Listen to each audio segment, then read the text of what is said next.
Hello everyone, welcome to science academy Chakradharpur. आज हम solve करेंगे क्लास 12 फिजिक्स के बोर्ड एग्जाम में आया हुआ एक प्यारा सा सवाल।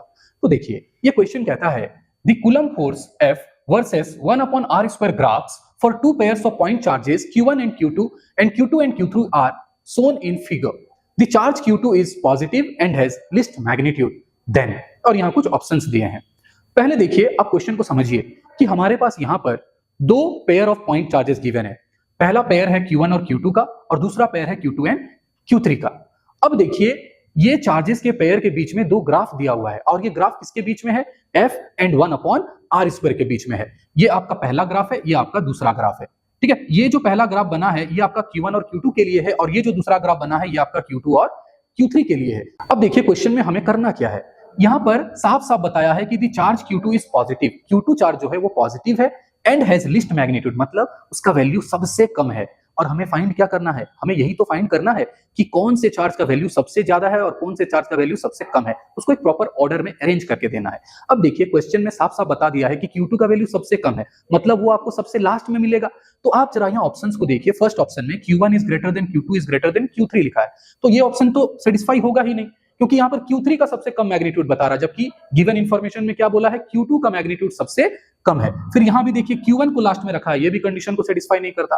अब देखिए ऑप्शन बी और ऑप्शन डी को, ये दोनों ही ऑप्शंस में आपको Q2 लास्ट में दिखेगा, मतलब यही दोनों ऑप्शंस में से कोई एक सही आंसर होगा जो हमें सॉल्व करके निकालना है। अब देखिए, ये जो ग्राफ है ये किसके किसके बीच में दिया है? ये ग्राफ दिया हुआ है F वर्सेस 1/r² के बीच में। और हमें ये जो F और 1/r² है कहां देखने मिलेंगे? क्वेश्चन में देखिए बोला है कूलम फोर्स, मतलब हमें कूलम्स लॉ का यूज करना होगा। तो देखिए कूलम्स लॉ क्या कहता है? कूलम्स लॉ होता है आपका F is equals to 1/4 pi epsilon naught mod of Q1 into mod of Q2 upon r²। इसी चीज को हम लिख सकते हैं F is equals to K mod of Q1 into mod of Q2 upon r²।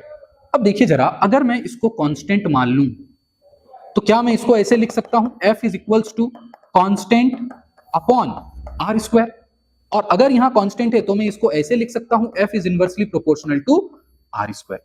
अब हम यहां पर क्लास 10 फिजिक्स का एक छोटा सा कॉन्सेप्ट को रिकैप करते हैं। आपने ओम्स लॉ पढ़ा होगा क्लास 10 में, जो कहता है V इक्वल्स टू IR। और यहां हमने ये भी पढ़ा था कि अगर V is directly proportional to I है तो R क्या बन जाता है? आपका कांस्टेंट बन जाता है। और एक बात आपको अच्छे से मालूम होगा कि अगर हम VI ग्राफ बनाते हैं तो हमें जो स्लोप मिलता है वो यही कांस्टेंट होता है R। तो उसी तरह से अगर हम F और 1/r² के बीच में ग्राफ प्लॉट करेंगे तो हमें जो स्लोप मिलेगा, हमारा जो स्लोप होगा वो किसके बराबर होगा? कांस्टेंट के बराबर होगा। और वो कांस्टेंट कौन है यहाँ पर? K into mod of Q1 into mod of Q2, मतलब ये कांस्टेंट जो है हमें स्लोप देगा। अब आप जरा इस क्वेश्चन को देखिए। अब ये जो फर्स्ट ग्राफ है इसमें जो स्लोप है हम मान लेते हैं कि ये यहाँ पर θ1 एंगल बना रहा है, और सेकंड ग्राफ का जो स्लोप है हम मान लेते हैं कि यहाँ पर θ2 एंगल बना रहा है।